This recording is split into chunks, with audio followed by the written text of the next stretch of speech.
That was quick. I'm Bob Darrell. I'm an alcoholic. You're still here.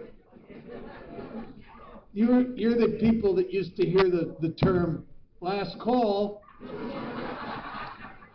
You know, non-alcoholics hardly ever hear that.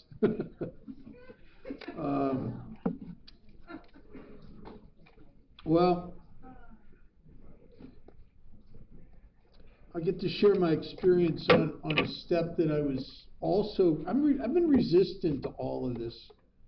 Isn't it odd? Isn't it so odd that I resist the things that really light me up and make me happy and free? I got sober in 1978, and I asked a man to sponsor me. And I asked a man to sponsor me who I met because he brought a meeting twice a week into the detox I was in. I didn't know that he was a 5%er. And when I say 5%er, what I mean by that is I heard in a general service conference in my early sobriety, a trustee say that he believed that 5% of the Fellowship of Alcoholics Anonymous did 95% of the service and 12-step work. And then he went on to say that 5%, as long as they remained a 5%er and continued to do it, never drank again. And I wanted that. And my first sponsor was a 5%er. He'd been delegate, he'd been intergroup, he started the Las Vegas Roundup, the retreat. I mean, he was on the board for the nonprofit Men's Halfway House. He was the guy in all of Las Vegas. I didn't know that. When he came into the detox, I just thought that he didn't have a life. I just thought he didn't have a life. You know, that's why he was in there. Little did I know he had a huge house up on the hill with tennis courts and gardens and a pool and a spa, 2 brand new Cadillacs. He was one of the most respected businessmen in all of Las Vegas. I didn't know that. But behind, even though he had all the trappings of success, deep within his soul was the conviction that the most important thing he could ever do in his life is to help another drunk. And so he came into the detox twice a week. He said yes. And I got him to sponsor me because I had just tried to commit suicide, and he told a story in detox that was fascinating. It was about his suicide attempt. And he wasn't making this up. He was talking about feelings and thoughts that you had to have been there. And I'm sitting there and I'm nodding my head. And he's talking about how he felt when he got sober and how his failures at trying to go, how he'd always go back to drinking again. And I'm sitting there and I'm nodding my head. And something occurred to me. It was like, I'm like him, evidently, but something has happened to him because he laughs a lot. I don't laugh. No, I'm sober. Nothing funny. Nothing. I have no humor. So the guy accused me in early sobriety of having my sense of humor surgically removed. I mean, and that's seriousness is one of the big symptoms of the bondage of self.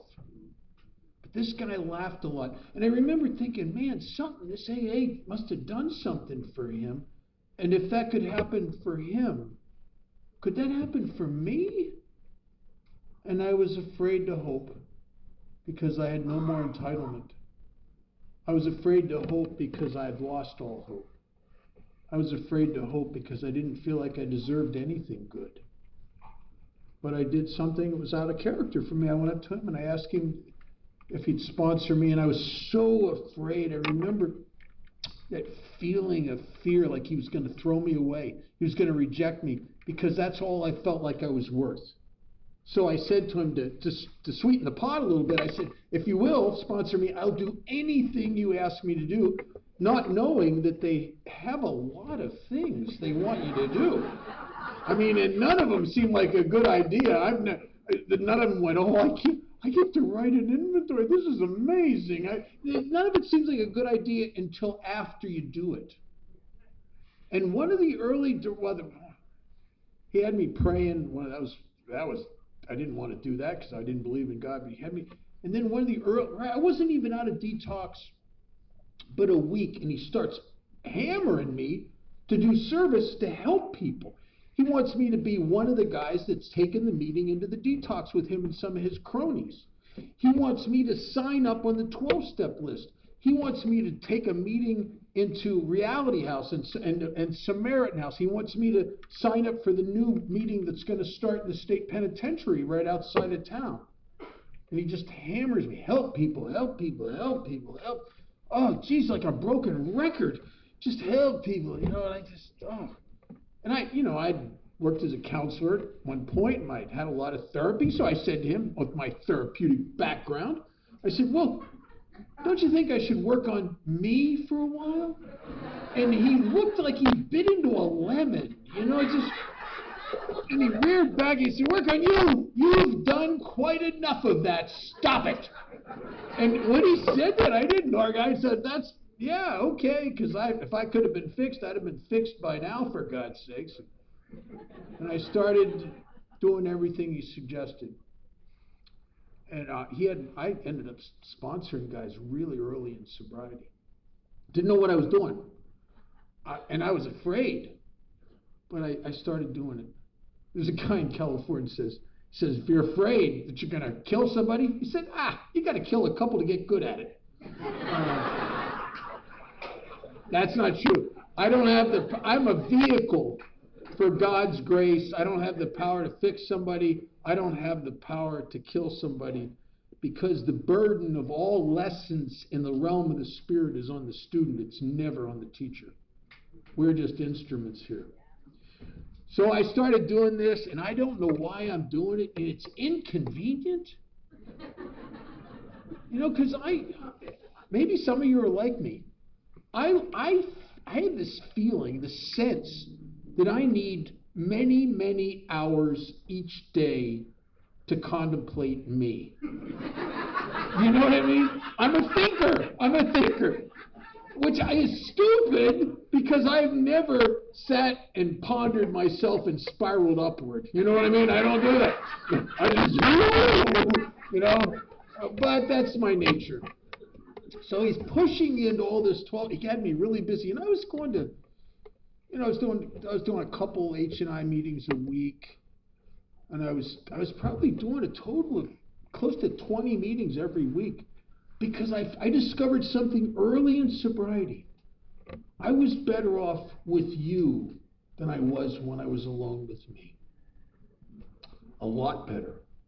And so I just went to because being with you was plus I wouldn't only go to a meeting, I'd go to Denny's and coffee shops after the meeting, before the meeting. I lived in Alcoholics Anonymous. And I remember I was working as a counselor my first year of sobriety against my sponsor's wishes.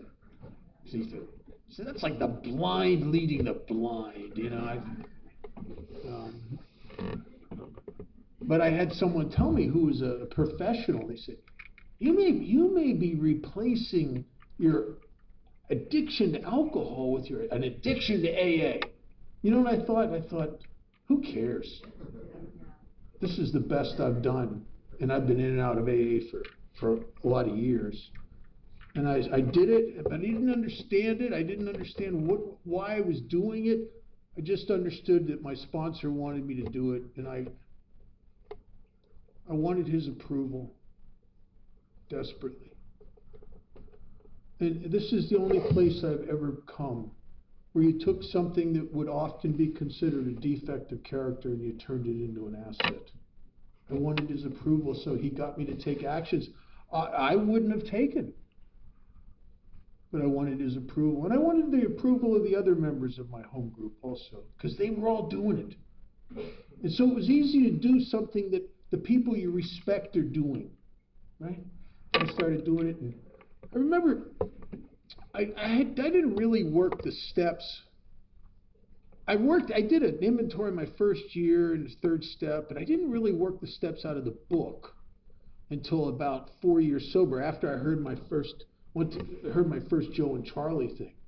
And because I got sober in the 70s, There was not a big book consciousness in most of the fellowship of AA. It just didn't exist.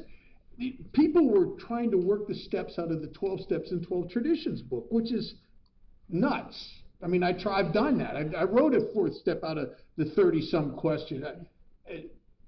So I didn't really do it out of the big book until I was over 4 years sober, and it was an amazing thing. But people in those days stayed sober by making amends. You had to clean up your whole mess, everything, pay back every dime. No negotiation with that at all. You had to develop a relationship with God, and people in AA didn't care if you believed in God or not. They wanted you to take the actions, and they wanted you to do service. And so my sponsor was all about all of those things, and he had me pushing into this stuff. But I still, because I haven't worked the steps out of the book yet, I still intermittently suffered from depression. It was one of the reasons I went to 15 to 20 meetings every week. I discovered something. Depression has a hard time hitting a moving target, right? And so I just keep going. I do a lot of it. I'd be exhausted by the end of the, I'd come back from a 10:15 to 11:15 meeting at night. I'd be exhausted.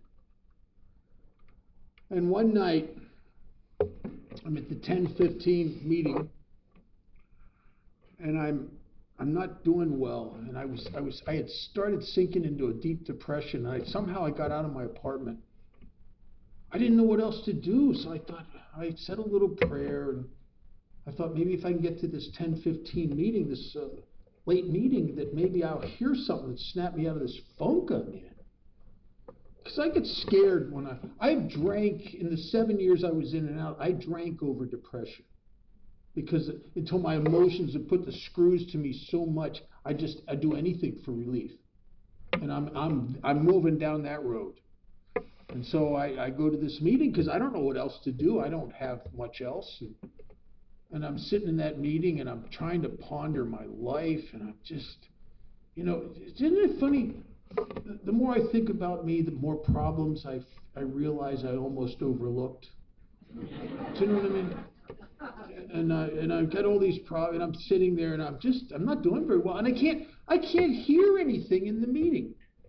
Depression is somewhere in the apex of self-involvement. And when I got me right on me, I get a disconnection with reality. And the disconnection is what's going on in the meeting or in life is so far away. It's like music in a doctor's office. It's just, it doesn't get to me. Because the big show is on the inside. That's what happens to self-centered thinkers. The big show's on the inside. And so I'm in the meeting. I don't know. God could be trying to talk to me in the meeting. I don't hear nothing. I'm just thinking. Well, there's a guy sitting across. I'm sitting in the back row. There's a guy sitting across from me in that row who's evidently coming off a drunk. And he's grabbing himself like this. And he's rocking back and forth. And I know that one. And his nerves are shot. He gets up. He can't even sit very long. He's pacing like a caged animal behind the back row. And then there's the bathroom's right there. You can hear him. Intermittently, he goes in there and he's dry heaving. And I am trying to figure out all these problems, and this guy's annoying the crap out of me. By the end of the meeting, I'm not any better. I'm actually probably worse because I think the subject was gratitude or something. It's like, and I start to leave, and this guy Charlie, who's the secretary, wanted some help. Was at this chapel, putting the chairs back and getting rid of the trash and all that stuff. So I stayed. And Charlie and I are the last two guys to leave, and he's locking up the chapel door. We're standing right outside the front door, and we look over, and the guy who was coming off the drunk is laying on the ground next to my car. Now, I would have to just about step over him to go home and ponder my life more deeply, which is what I wanted to do, except Charlie has a big mouth, and he'll tell my sponsor and everybody in AA what a bad member I am if I don't go help this guy.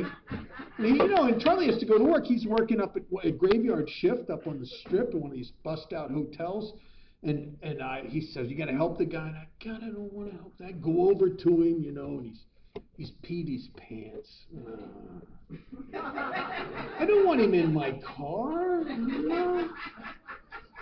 And he has no medical insurance, so I can't take him to the treatment center.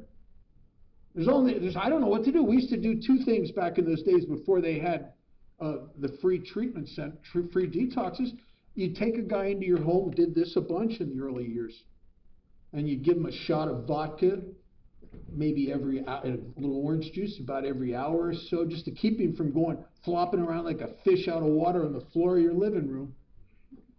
Or you could take him to the county hospital, but it was a pain. Oh my God, I'd been up there before with guys. They treat you like a redheaded stepchild. I'm telling you, they'll ignore you. They'll take people that come an hour after you into the waiting room because they'd rather treat the legitimately sick people than these self-induced alcoholics who are probably going to be back here again next week anyway. So I know what's coming. I'm going to be there all night. I got to go to work in the morning. I'm going to be tired. I'm going to be in a bad mood. I'll probably get in a fight with my boss. I'll probably lose my job, but it's a sucky job anyway. How doesn't anybody else step up to the plate except me? And the key word's me. So I'm driving up there, and we get in there and, sign on this thing, and then we're sitting in the waiting room. I'll tell you how long ago this was. Honest to God, some of you guys can think this is crazy. Used to be able to smoke in hospital waiting rooms. So I'm giving the guy cigarettes, and we're and talking, and we sat there for several hours, and he started to open up to me, and he started to tell me about he doesn't know what happened to his drinking, but he can't even drink away the shame and the guilt anymore. And he drinks in depression. He told me that for some time he's wished he had the courage to kill himself. And then he cooked me. He said, this really got to me. He said, I don't know why you're wasting time with me. I'm not like you people in AA. You see, I always drink again. And he is telling me the story of 7 years of my life. I mean, he's hitting it. And somewhere in the wee hours of the morning, sitting in that emergency room, waiting room, I think, I don't know any way to put it, except I think I fell in love with this guy. I remember all of a sudden, my problems, I don't know where they went, but they were gone, and he was very important to me. His well-being really, I was like, it was all I was sitting there thinking about. We'll get him a bed in here, and then I'll come back, and I'll take him to my home group, I'll take him to the Thai club, and I want him to be okay. Maybe I could see it so-and-so and get him a job. And they eventually checked him in. And I'm driving home, and the sun's just starting to break across Sunrise Mountain, and it's I've seen probably a couple hundred sunrises. Honest to God, I never saw one like that, because I don't know that I was ever really present. See, I'm the kind of guy, I could see the most beautiful sunrise in the world. It could last for 30 minutes, and I'll actually experience about 5 seconds of it, and the rest of the time I'm thinking, well, that color reminds me of this, and then which so-and-so, I should tell them about this, and because I'm a thinker. But I was really there, and I saw that pink blush across the horizon, and I remember feeling something in that car driving home, and I think it was the presence of God. I don't know that I could have said that, but I felt a connection, and it was amazing. And I had an overwhelming sense of rightness. Earlier in the evening, nothing was right. Now everything is perfect and right. And I understood for the first time why my sponsor and all these old-timers kept hammering me to help people, because they knew that no matter how great a narcissist you are, no matter how self-obsessed and self-focused and self-absorbed you may be, no matter how much of a depressive you might be, that if you do those actions long enough, one day you'll hear this loud as your head comes out of your butt, and you'll actually show up where the sun rises and where God is, and where Bill calls it being rocketed into the fourth dimension. I sponsored a guy who was a scientist. I said, ask him, I said, what's the fourth dimension? It sounds science fiction-y to me. He said, well, Einstein and a bunch of people thought that the fourth dimension was time. I thought, what's that mean? He said, well, maybe you've never really been in the moment. Maybe you live up here in the story of life, but you don't actually live life. That morning, coming home from that hospital, I was so present. It was an amazing event, and I understood why the old timers are hammering me to do this, because they knew that eventually these actions would lift me up off of me and set me free. Permanently? No. It's much like whiskey. You know, I never drank a bottle of whiskey where I didn't know I'm going to have to re-up tomorrow. You know what I mean? I always knew that. I never fantasized that this is going to fix me once and for all. I knew tomorrow I got to get another bottle. And that's why Bill says in the book, every day is the day we must carry a vision of God's will into all our activities. How can I best serve thee? Thy will, not mine, be done. In Bill's story, I identify with Wilson so much, more so than Dr. Bob. Because Bill was a depressive. And in his story, he talks about almost drinking because of this, this self-pity and resentments that would build up. And I get that. And he said he discovered that if he went down to Towns Hospital and he spent a couple hours down there trying to help some poor guy who was throwing his guts up, that he'd be miraculously uplifted and set on his feet. He referred to it as a design for living that works in tough going. And I got to tell you, over the last 43 and a half years, I've gotten through the toughest times in my sobriety by helping others. It's counterintuitive, because it feels like when you're having a bad day and your life's falling down around you, it kind of feels like I need to work on me. No, you need to forget yourself and go help somebody else. But that is not an easy lesson to learn for a self-obsessed, self-management kind of guy like me. And so I started doing this 12-step work, and I started getting the results. I remember my first sponsor said something to me that it came true, not right away. He said, you don't have to worry about anything. God takes good care of his servants. God pays well. And I didn't know that was a paraphrase out of one of the third-step promises. That having a new employer, being all powerful, he'll provide what I need. If I can do two things: keep close to him. So every morning, and most throughout the day, sometimes I'll turn my consciousness towards God.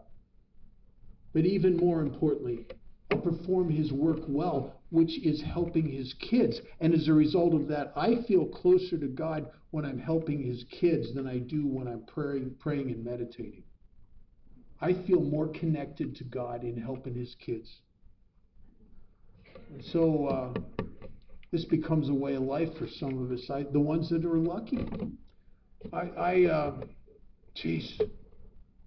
In the beginning of chapter Working with Others, it says that nothing will so much ensure immunity from drinking as intensive. How much do you think intensive is? Intensive work with alcoholics. And it says it works where all other activities fail. It works when calling your sponsor fails. You're having a bad day, you call your sponsor, and your sponsor's like, wow, wow, wow, wow. I can't even hear him. I can't go to meetings, don't work. I can't hear nothing. Did you ever try to Do you ever try to read the big book when you're having a really bad day? It's like taking the paragraph you read and throwing it into a tornado. It's just, I can't, 5 seconds after I read it, I can't tell you what I read. Because it's like crazy in here. But intensive work with other alcoholics works where all other activities fail. Truly, it does. And I've been very lucky. I've watched a lot of people come and go in Alcoholics Anonymous. One of the questions, I don't ask this much anymore, but I've done a lot of detox meetings. Right now I turned over one of my favorite detox meetings over to one of my sponsees. And now he's moved me out. I mean, now he's putting his friends in there. This is aggravating. Well, I still got one left that I'm doing. I'm going to somehow, I might steal that one back from him. I don't know. I'm at my best when I'm doing 2 of those meetings a week at least. And so I go to these places, and Vegas is an unusual city. It's the kind of place that if you're sober 30 years or 40 years or 20 or 10 years and you drink again, there's something about Vegas that will call you. They call it the adult, it's like the hitting bottom capital of the world. And we get a lot of people that end, they had $2 million in the retirement fund. And they picked up a drink with 25 years of sobriety, and Vegas calls them, and they end up in Vegas, and Vegas takes it all away from them. It'll take $2 million away from you between the prostitutes, the gambling, the drugs, and the alcohol so quick it'll make your head spin. Unbelievable. These guys end up in our detox. There was a period of time back when our first real estate boom, when Vegas was really growing, where it seemed to me like there wouldn't be a week that would go by. I wouldn't have somebody in the detox that was sober over 10 years that drank again. We had one guy 45 years. And I wanted to find the common denominator. Because I don't know about you guys, but my last drunk accumulated in such a degree of anguish that I tried to take my own life. And I know what's waiting for me. So whatever they did that got them to drink or didn't do that got them to drink, I want to find out what it is. I want the common denominator, because whatever it is that they didn't do, I'm going to do it. And whatever it is that they did do that they shouldn't do, I'm not going to do it. And so I started asking little questions, these people, And some people tell you it's a myth. Well, they probably stopped going to meetings. That's so untrue. I'm telling you, I knew guys that drank again, and I knew guys that committed suicide that went to 2 meetings the day they pulled the trigger. Some people say, well, they must have lost their connection with God. That is also not true. I've seen so many exceptions to that. Deacons, ministers, priests who have such a better relationship with God than I got, and they drank themselves to death. So I stumbled on a question to ask these new guys that uncovers a commonality in the relapse. Here's the question. Oh my God, I'm so sorry you're here.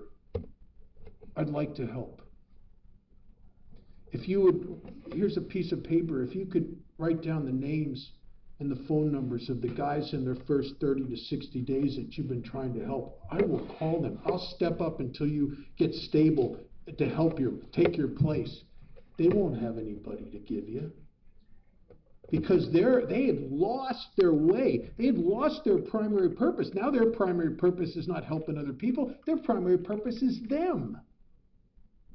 It's their finances. It's their house. It's their business. It's their family. It's their it's them. And they lost their way.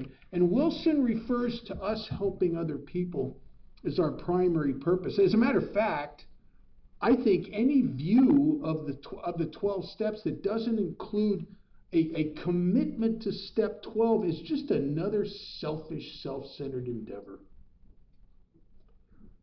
You're going to hone yourself into such a state of spiritual wonderfulness, you'll glow in the dark. And we do all of this not so we glow in the dark, or not even so we feel better. We do all of this so we can become servants, so we can help God's kids. We grow in understanding and effectiveness. In the 7-step prayer, we're not asking God to take away the things that stand in the way of our happiness. We're asking Him to take away the things that stand in the way of our usefulness.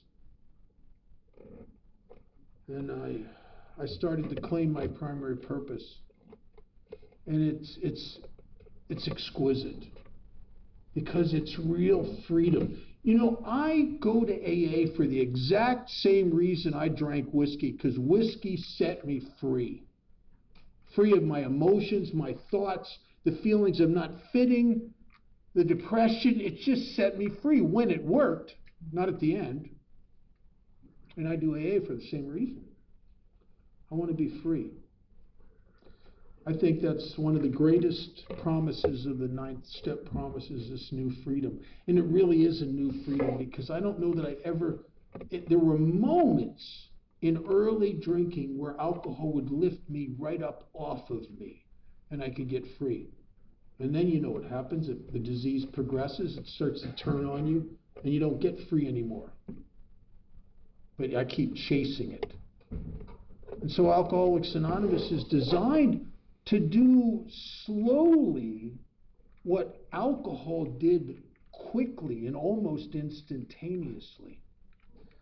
I run into guys, I don't know what it is. Marty can tell you, I get these guys. I've become a magnet for people in AA that are sober 25, 35, 40. I got a guy 50 years sober that aren't doing well. And they come to me. You know, there's a lot of questions I've learned to ask them, but one of the primary questions I ask a guy who's 35 or 45 years sober and he's depressed, I'll say, well, so how many newcomers are you working with? Tell me about your home group and your commitments. What are you doing for others? And usually I hear the answer is 0. When I ask, I've had this happen to me several times. I'll ask somebody, so how many guys do you sponsor? And they'll say, I've heard that this is crazy. They'll say none, or maybe they sponsor guys, but I haven't seen them for a while. We only play golf together once a month, or something, something like that, right? I'll see. So, and then some guys will say, well, I don't sponsor anybody. It's not my niche. And I think, what do you mean it's not your niche? Well, I sponsored, 10 years ago, I sponsored 3 guys and they all drank again. So I just make coffee. It's not my niche. It's not your niche. You've sponsored 3 people that drank again and you've come to the conclusion that's not your niche. Is that what you're saying? Yeah. I have to tell them the story of Bill Wilson. I said, December 15th, 1934, Bill Wilson exited Towns Hospital for the last time. And there's something that happened to him in Towns Hospital, and it wasn't the light and it wasn't the wind from the mountaintop. After that, something happened. God came into the picture because people had been having those enlightened experiences throughout history. William James wrote about it. But here was the game changer. Bill Wilson was laying in his hospital bed. Now, try to picture this and tell me this had to be God. He's laying in the hospital bed. There's not a friendly direction anywhere. Everywhere he looks is problems. He's ruined his life. He's going to lose his house that was his wife's family's house on Clinton Street. He hasn't worked. He can't hold a job. His wife's working in the basement of this department store, making just a nothing wage, just trying to keep them from being homeless. He's ruined his career in the finance industry. There's no friendly direction anywhere for him. Problems on every front. And he's laying in the hospital bed. And the thought, in the midst of all that, the thought came to him, you know, there might be hundreds or thousands of alcoholics out there I might help. Now, who comes to that conclusion in a detox? I mean, for God's sakes, I'm so inundated with problems. I'm so obsessed with me. And I think that's when God came into the picture. And Bill came out of Towns Hospital on December 15th, 1934. And that's what he had. He had a conviction. He had a belief that if whatever that thing was that happened to him in Towns Hospital with Abby, whatever that was, that maybe he could keep it alive if he gives it away. And from December 15th, 34 to May 10th, 35, Bill Wilson worked with 96 failures. 96.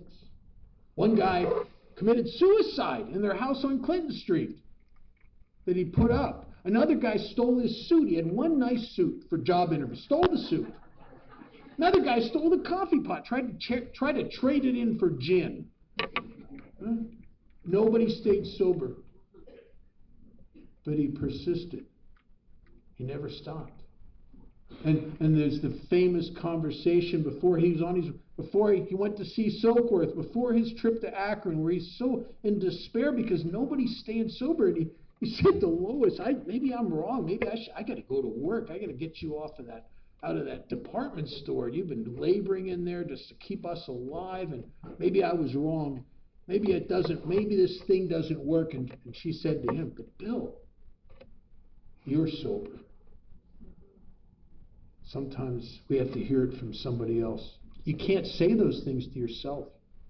And he went to talk to Dr. Silkworth, and Dr. Silkworth straightened him out because his 96 failures was a work in progress. He learned a lot from that stuff. And then Silkworth put the icing on the cake. Silkworth said, Bill, you gotta stop preaching to these people. He said, you gotta tenderize them first. You can't put them on the grill until you tenderize them. And he said, you got to start telling them about the hopeless condition of mind and body. You got to tell them about the allergy. You got to tell them what you've gotten from me and use your own experience. Tell them about your hopelessness and your failure.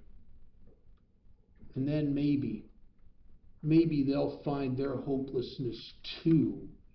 And when they do that, then they might be ready for something else. And so he went back to Akron. His whole deal fell through. And I've chaired meetings in the Mayflower Hotel where they had me read the part of the book. It's not fair. They had me read the part of the book where Bill's pacing in the lobby. I couldn't read it. I just started sobbing. And Bill made a phone call, and he met Dr. Bob Smith at the Cyberling Gate Mansion's gatehouse, and his son and I were very good friends. His son came and stayed at my house for about a week, and I remember he sat in my living room and told a whole bunch of us, probably 50 of us, the story of when he drove his dad and his mom and his sisters. Him and his sister were in the front seat, and Bob's in the back with his wife Ann, they're driving him to see some guy from New York about his drink, and he does not want to go. He's begging him, please, please, please. He felt guilty. He'd screwed up Mother's Day, and so he's guilty. And I don't know about you guys, but I've done some things that made me feel guilty, and for a minute you'll get me to do some things, anything. I mean, just because I feel guilty. And he felt guilty. But he said to Ann, and he said to his stepdaughter and son, he said, please, I feel horrible. Don't make me stay in there more. Promise me 15 minutes. That's it. It's all I can take. I can't take any more than that. And they promised, okay. Well, 15, just do it for 15 minutes. And he went into that Cyberling gatehouse, and they waited out in the other room. And they left him in there. He stayed in there for several hours. we ask Smitty, but you promised your dad that you only 15 minutes, and he was in there for what, 4 hours, something like that? What happened? He said, man, we heard our dad laugh. We hadn't heard Bob laugh in a long time. And that's the first voice of God some of us hear. It's in the laughter. The freedom from this bondage of self. Bob connected with Bill. Not because Bill was talking to Bob about Bob's drinking. Bill was talking to Bob about Bill's drinking. And he did the thing that I'm sure that was the same thing I did in detox when I heard my sponsor share, and I sat there and I started nodding my head. The book says, until this understanding is made, very little good can come about, really. And a connection was made, a connection that would eventually change the world. And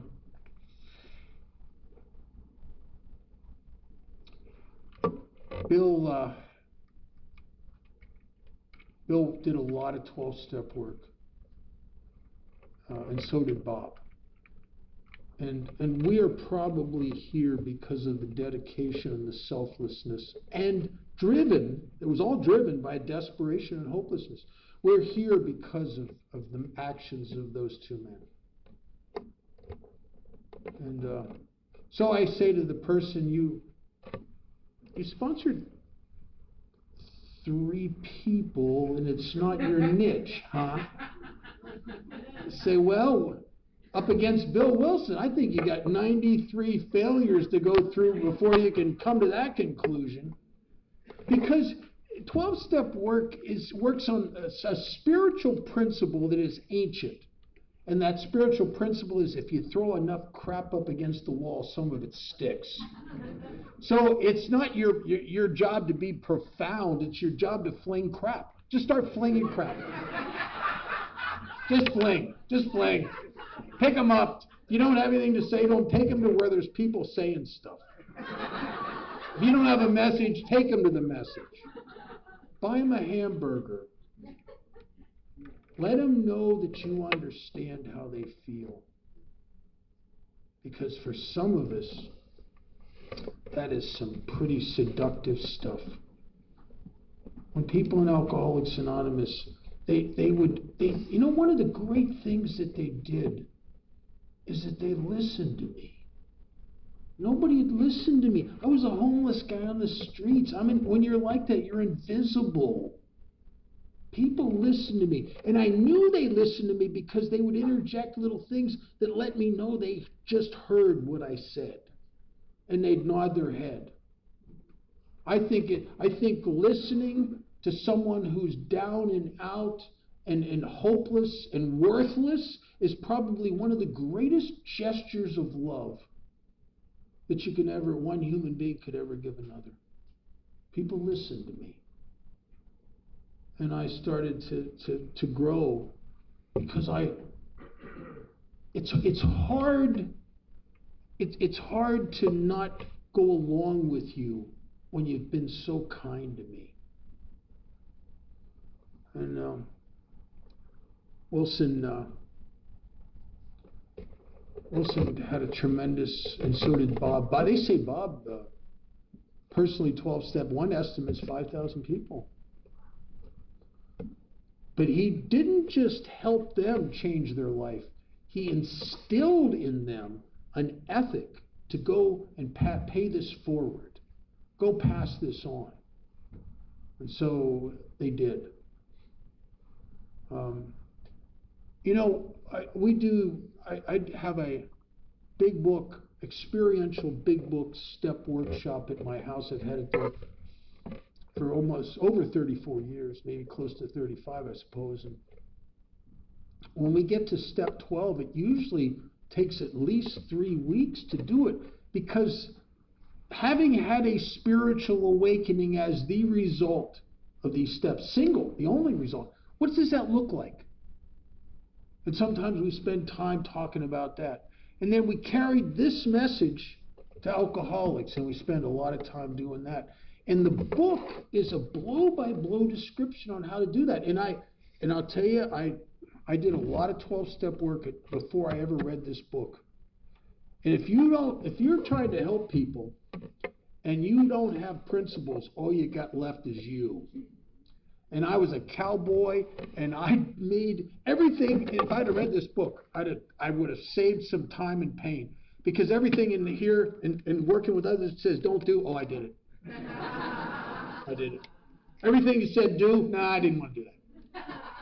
I made every mistake that it talks about and warns us against. I remember getting guys jobs, because I know if I'll get this guy a job, and he'll do very well.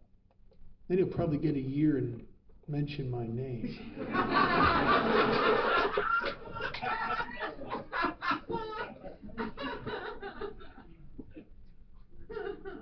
There was a federal judge.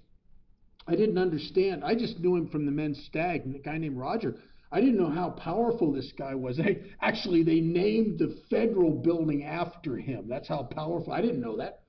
And he just liked me. So I had a sponsee, new guy, who I lied. I went to Roger and lied to him. I said to Roger, I'm working with so-and-so, and he really wants to be sober. Well, that's not really true. What would have been true is I'm working with this guy, and I really want him to be sober. And then I lied to him again. I said, and he's got these warrants out, and these warrants out for his arrest in another state. And if he could just get those off of him, he'd somehow get him out of the way, he'd do well. Well, I'm the only one. See, I want to get him off of him, so he'll stay sober the rest of his life, and he'll just talk about me all the time. So, true, this is a weird story, but only because Roger really liked me. I don't know what he did. He said he told me to get the guy's social security number and name and everything, and I gave it to Roger, and I don't know what he did, but he made some calls, did something, and the warrants disappeared. And the guy was drunk within a week after the disappearance of those warrants. I thought I was helping him. I think maybe objectively it might have been better for me to stick a pistol to his temple, because it was the warrants that brought him here. There's an old adage, if you give a man a fish, he'll eat for the day, but if you teach him how to fish, he'll eat for a lifetime. And every newcomer I've ever encountered wants fish. And all the old timers that I respect are just giving fishing lessons. They're not going to give you a fish. They're going to give you a fishing lesson. And I had to learn that the hard way by making the mistakes. I would get guys jobs in AA, and then they'd get drunk and rob the guy in AA who gave him the job. Oh, jeez. And I think that most of us, left unchecked, our ego will show up in 12-step work like a untreated codependent, right? And will do more harm than good. So I had a guy that I really loved. His name was Andy Henry. And Andy and he was one of the first guys that, wasn't the first guy I ever sponsored, but he was the first guy I ever sponsored that I made that unbelievable connection with. Some of you understand this. You have this. You maybe don't have it in all your sponsees, but maybe you have it with one person where you feel very plugged in. And Andy and I had so much in common. We listened to the same bands. We both drank Richard's Wild Irish Rose, that's a brotherhood right there. I mean, we both had been on methadone. We had so much in common. I mean, we'd sit for hours and talk about rock and roll and bands and music, and we liked the same movies. We disliked this, and this is a bond that's deep. We disliked the same people in AA. You know what I mean?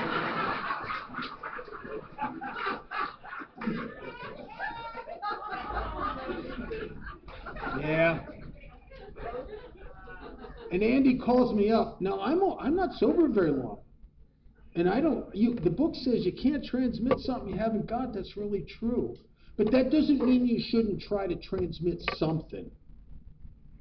But Andy needed more help than I could give him, and he called me up one night. He'd been to 2 meetings that night, and he wants to drink. I don't know what to tell him. I don't got nothing here. I said, well, ask God to remove the obsession to drink and go to another meeting. Go to that late night meeting. And he did, and he came out of that meeting, and the obsession was on him even worse. And he went and drank, and he came to that next morning, and he had a Kawasaki 1100 motorcycle. He went down the old LA Pike. He got that up to 110, 120 miles an hour and waited for an ongoing semi-truck coming the opposite direction going 70, and he vaporized himself on the front of that truck. And I went down to Lancaster, California, and I was one of the pallbearers. I'll tell you, there was nothing in that casket. They didn't get enough body parts to weigh more than about 5 pounds. And I remember sitting in that chapel and I'm crying because I was so conflicted, because by this time I knew one thing. I knew that I must help people in order to be free of depression, just like Bill Wilson. But I also knew that I didn't have what he needed. I better start getting into this book. I better start arming myself with more than what I got, because for God's sakes, I don't ever want to sit in another chapel where a guy that I care about is dead and realize that what he needed, I didn't have to give him. And I started reading, especially the chapter Working with Others, and I discovered that it's a sponsorship manual.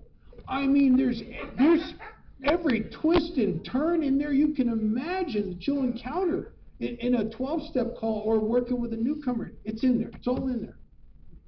And when I started following the principles and not my cowboy-like personality, people started staying sober. Not everybody. Nobody has that kind of track record. But guys were starting to stay sober, and they were sponsoring other people. The book says that God will show you how to create the fellowship you crave. I'm telling you, if you don't sponsor anybody, you don't know how disconnected you are until you get a bunch of sponsees. Truly, truly. And so I run into these people that don't sponsor anybody, and they say, well, it wasn't my niche. And I said, listen, you've got to start. Here's what I want you to do. It's very easy. If you'll follow these simple little directions, your life will change. First of all, you got to find a fishing hole. Right? Someplace where there's a whole bunch of newcomers in a room. Good fishing hole. Well-stocked pond. I go to detox for the same reason that Willie Sutton said he robbed banks. He said, well, that's because that's where the money is. And I go to detox because they got all these newcomers just right there, right there. Go into the meeting before anybody else. Get there, wait for the patients to come in. Start talking to one of the guys. Just chat him up a little bit. Nothing serious, nothing heavy. Just chat him up. Tell him a little bit about your drinking. Get around to the subject of sponsorship. Tell him the truth. Tell him, say, I've found this, and I think thousands of members in AA have found this, and we couldn't make it without a sponsor. Do you have a sponsor? And if he says no, just say, listen, I'm not trying to impose myself on you, but it is important to my recovery to help people. If you would be willing to be sponsored, it would be my honor, and here's my number. You do that once or twice a week for a year, I'll promise you, at the end of that year, you'll be sitting in a coffee shop somewhere with a booth full of people you sponsor. And your life will be different than it's ever been before. Ever. And I started to sponsor people following the principles. And when in our 12th tradition, and I'll tell you, I'm a tradition guy. You won't hear this often in AA, but I know this to be true. The 12 traditions, as originally written by Bill Wilson in the long form, are the higher set of spiritual principles in Alcoholics Anonymous. They're the most effective spiritual principles for self-reduction and connectedness, more so than the steps. But they don't make any sense to you until after you've worked the steps. And then they fill the deficiencies. When you stop thinking about yourself and you think about a purpose, a common welfare. When your purpose stops being you. We don't make money here. The 8th tradition, Wilson says, our 12-step work is never to be paid for. We don't promote ourselves here. We never promote ourselves. Other people can recommend you for all kinds of stuff, for delegate, for all kinds of stuff. But you don't, the ego is what promotes us. They're the most effective set of spiritual principles for ego reduction, I think, more than the steps. So I use those with the guys I sponsor. I want them to have a working knowledge of the long form of the 12 traditions. Because I love them. I want what's best for the people I sponsor. This is not about getting notches in my big book. This is about doing the thing that keeps my light lit, and that's helping God's kids.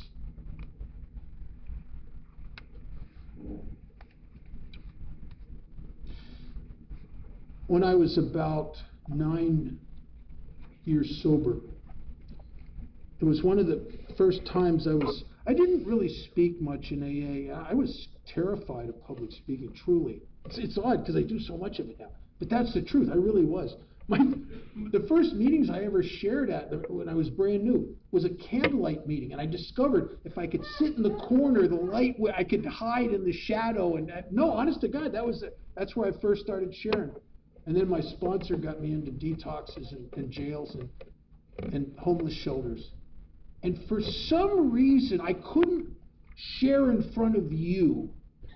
But at a homeless shelter, it was almost like my obsession with what you think of me seemed to be dialed down because you're homeless people, for God's sakes. You know, I mean, who cares? I mean, you know, no, I didn't think that, but it kind of dialed down my obsessive self-involvement somehow, and I could be honest, I could be genuine. I found my story in treatment centers and detoxes and homeless shelters like St. Vincent's. I found myself. And I started doing that, and I started sponsoring guys, and I had commitments. And my sponsor was, you just say yes. He was a say yes to everything guy. Intergroup, GSR, DCM, area officer, convention committees, retreat committees, H&I. I mean, you just said yes. You positioned yourself to be a servant. And I remember one time I turned something down, and he said, I'll never forget this. He said, how do you know God didn't ask that person to ask you? How do you know? Do you know for sure? I thought, I don't know. So you just say yes. If I don't have another commitment, I say yes. And I started to connect in Alcoholics Anonymous in a way that I never, ever, ever, ever felt connected to people and to life and to God. And I'm asked to speak up in a place called Eureka, California. It's up northern California near the coast, right near, not too far from the Oregon border. And I was up there, and I'd never been up there. I'd never really been much of anything or anywhere. I just host. I gave a talk. It was okay, I guess. I don't know. I'm so my first 5 or 6 times I ever spoke in AA, for days afterwards, I'd be rehearsing what I should have said. And almost I'd circling a depression doing it. But I had this host, and he was a nice guy. And the next day after the talk, I had a whole day, because I came in for the whole weekend. Friday night talk, I had all day Saturday. And this guy said, I want to show you around.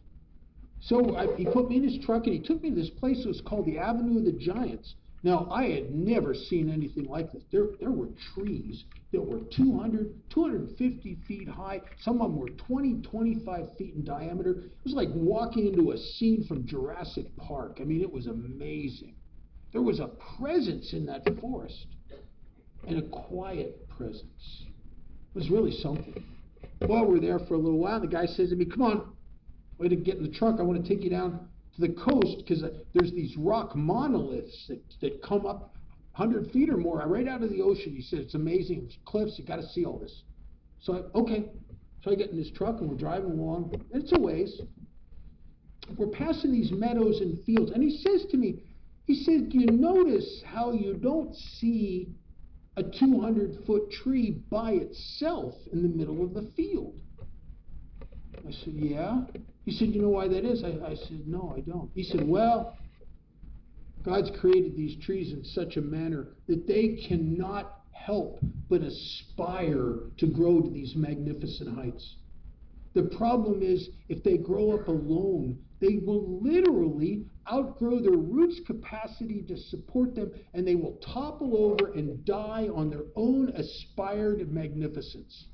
They must grow up in community, and they interlock their roots into a net below the floor of the forest, and this supports them and allows them to grow into God's vision of the tree. And I thought, my God, isn't that what happened to me? I came to you, and I'm lost. I'm afloat in the universe. I'm suicidal. I'm depressed. I'm a mess. Totally dying of what felt like loneliness. And I get this sponsor who's fanatical, and he will not negotiate anything. And he wants me to do service, and he wants me to sponsor people, and he wants me to have commitments. And little did I know that I was literally intertwining the roots of my life with yours. And that has allowed me to grow into my nature. I have a really good life today, and I got to tell you, this is the honest to God truth. It's not my fault. Truly. I just came here sick enough and desperate enough and hopeless enough to get a sponsor and follow his directions. I've had a problem all my life. A problem that caused depression, it caused anxiety, it caused a restlessness inside of me. And I got this thing inside of me that just wants. It wants. If you ask me, what do you want? I don't know. Yours? Different? More? I don't know. And half the time when I get what I want, that ain't it. That ain't it. Nah. And I never could find the off switch to the wanter. And consequently, I'd be depressed and disillusioned and let down a lot in my life. And it plagued me. This chronic dissatisfaction. I have a sponsee, he says, I don't know, but I think I was born disappointed. And so what happens is we come to Alcoholics Anonymous, and I get a sponsor, and I work these steps, and I start to want what God wants. I start to seek His will through my actions. I loved what Kent said about your feet were trained against your head, against your mind. And through the actions of Alcoholics Anonymous, I've changed the result I've gotten out of life. There was in early sobriety, there was a guy I used to go to meetings with, and he was a pilot. And he said a couple things that really, I've never forgot this. He said that he thought AA could stand for altered attitudes, which I didn't like, because people all my life are telling me, you got a bad attitude. And then he explained what an attitude was. It was used in avionics, it's the angle of approach. You get a good attitude, you'll land right on that runway, even in the night, in the dark, because it's your angle of approach. And then he told a story, and I'll tell you this story, and then I'm going to end. He said one time he was flying this little plane, and He went up higher than his normal ceiling in this plane. He was up, and he hit a thing that I don't know if I understand it. I'm not a pilot, but he called it a wind shear. And I guess it's two opposing currents of air that will throw a little plane like that into a tailspin.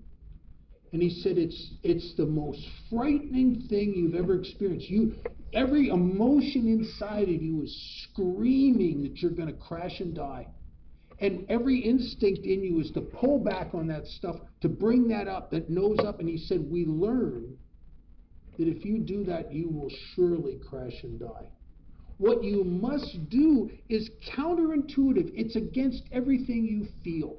You must push that thing forward as if you want to make it into a nosedive, and then let it go, and it snaps back. And he said that plane was made by its creator to right itself. And I'll tell you what I've come to believe. I think my life is exactly like that. You look back over 43 and a half years, and you find every time I was in trouble or a disaster, you could send a CSI team in there, and I'm the guy that pushed the thing, pulled it back. I'm the guy. It's my DNA and fingerprints all over that wreck. That maybe that there never was a problem in my life, ever. Maybe never. Maybe it's just the ramblings of an ego that has to scare me in order to control me. Because my ego will worry me into the driver's seat. It'll worry. I'm capable of lying to you. You scare me enough, I'll lie to you. I may have to make amends later, but I'm capable. I'm capable of horrible selfish acts if I'm afraid enough. And what if the things I've been afraid of all my life, what if they never had any reality? What if the truth is we've never left the Garden of Eden? Everything is in divine order. We just don't see it because I listen to the crap factory between my ears. It scares me. Dr. Paul, who was a good friend of mine, said, I'm amazed how when I'm out helping God's kids, my problems just seem to die of neglect. Because maybe they never existed to begin with. This has been a great weekend. I want to thank, I've got to watch, I'll tell you, I've watched my wife. She came to Vegas 2 years ago. She rolled up her sleeves. She sponsors probably 15 women. And I like to watch her. Truth be told, she's probably a better AA member than I am. Because I go to the big meetings. My home group has a lot of huge meetings, and I sponsor, I might sponsor 40, 50 guys in one of those meetings. And I get caught up with them, and because we're close. I've sponsored some of these guys for decades. And I get talking to them, but not Marnie. Marnie's got the radar, looking for that new girl. Looking for that girl she's never seen before. And like an arrow shot out of a bow, she's on those new girls. They don't have a chance. They don't have a chance. And notice she just don't have, she brings all their little pigeons with her, and they all just surround the new girl. And next thing they know, they got her. This girl's picking her up Monday night. This girl's picking her up Tuesday night, and this Wednesday night. And God, I get to watch God show Marnie how to create the fellowship she craves. And the more, and this kind of sounds like a terrible thing to say, but it's true. The more people she sponsors, the more she likes me.